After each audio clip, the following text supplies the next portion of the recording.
Peace be with you, my dear brothers and sisters, and God bless you abundantly. So, my dear friends, today we begin a new chapter, that is John chapter 2, and we will be reading from verse 1 to 12. It is a popular story, the wedding at Canaan. So, we are going to analyze this story into two parts. The first part is, why did Matthew, Mark, Luke did not write about this, but only John did? And the second part, we are going to talk about the role that Jesus' mother plays in this wedding. 2 days later, there was a wedding in the town of Canaan in Galilee. Jesus' mother was there, and Jesus and his disciples had also been invited to the wedding. When the wine had gone out, Jesus' mother said to him, "They have no wine left." "You must not tell me what to do," Jesus replied. "My time has not yet come." Jesus' mother then told the servants, "Do whatever he tells you." The Jews have rules about ritual washing, and for this purpose, 6 stone water jars were there, each one large enough to hold about 100 liters. Jesus told the servants, "Fill these jars with water." They filled them up to the brim. And then he told them, "Now draw some water out and take it to the man in charge of the feast." They took him the water, which now had turned into wine, and he tasted it. He did not know where this wine had come from, but of course the servants who had drawn out the water knew. So he called the bridegroom and said to him, "Everyone else serves the best wine first, and after the guests have had plenty to drink, he serves the ordinary wine, but you have kept the best wine until now." Jesus performed this first miracle in Canaan in Galilee. There he revealed his glory, and his disciples believed in him. After this, Jesus and his mother, brother, and disciples went to Capernaum and stayed there for a few days. So, my dear brothers and sisters, why did John write this story? This could be the reason.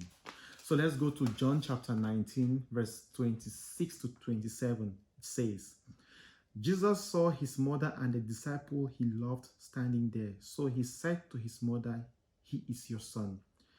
Then he said to the disciples, 'She is your mother.' From that time, the disciple took her to live in his home."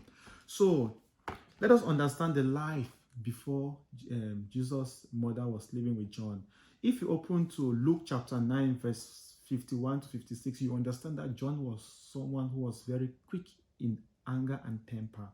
And if you open to Mark 10, verse 35 to 45, you understand that John was someone who tested for power and authority. But maybe during the time that he was living with Jesus' mother, there was a transformation. And that's why John was so patient enough to write the book of Revelation. So let me know in the comment section what you think about this idea. And the second part, we are going to talk about the role that Jesus' mother plays in this wedding. If you look at from verse 3, when the wine had gone out, Jesus' mother said to him, "They have no wine left." Jesus' mother did not go and ask the servants to know whether there is enough wine or there is no wine. She did not go there. But she observed and went directly to her son in private and told her son there is no wine left. So she's acting there as well as an intercessor. And yet did Jesus say, "You must not tell me what to do," Jesus replied. "My time has not yet come." Jesus' mother then told the servants, "Do whatever he tells you." Jesus said to the servant, that's verse 7, "Fill these jars with water." They filled them to the brim. And then he told them, "Now draw some water out and take it to the man in charge of the feast." They took him the water, which now had turned into wine. So when you come back to the verse 5, Jesus' mother told them, the servant, "Do whatever he tells you." That is, obey what Jesus Christ tells you. So the servant obeyed and pulled the water. What does it mean?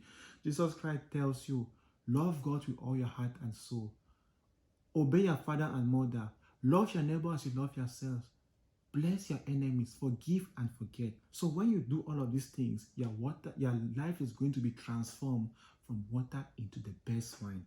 And you see that Mother Mary here is acting as a guide to our salvation. So my dear brothers and sisters, at times we blaspheme against her virginity. We refuse to accept her role in our life, because if Jesus Christ gave John his mother as his mother, it means that Jesus Christ has indirectly given his mother to the whole world as our mother, because John is a representation of the world. So my dear brothers and sisters, we should stop rejecting Jesus' mother and ask for her intercession.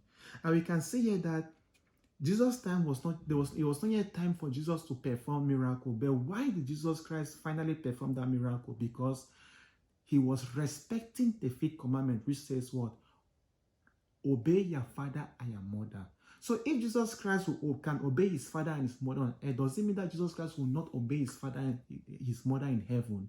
Of course, he's going to obey his mother in heaven. So therefore, if maybe you have been praying for a particular intention and maybe Jesus Christ has not yet given you that intention, you can ask the intercession of the mother, because we see here that even if Jesus Christ is not ready to do a particular thing in your life, but when you pass through the mother, it's going to come faster, because he will never refuse his mother anything.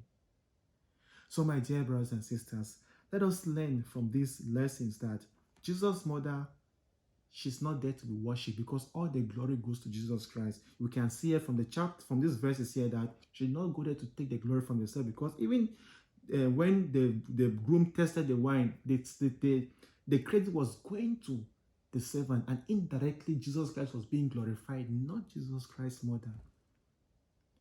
So my dear brothers and sisters, if you love Jesus Christ, then you are going to love his mother and accept his mother as your mother. And also, one important lesson that we learn from this story is that let us always intercede for one another privately. When interceding, you must not go and show to everyone that I interceded for this person, I prayed for this person, and this person had a miracle. No. Look at someone's situation and intercede quietly, and God is going to bless you for that. So my dear brothers and sisters, thank you for listening, and let me know what you think about what I said. And also, if you have some other insights that you want to add to this chapter, please drop it in the comment section. May God bless you and have a beautiful day. Thank you.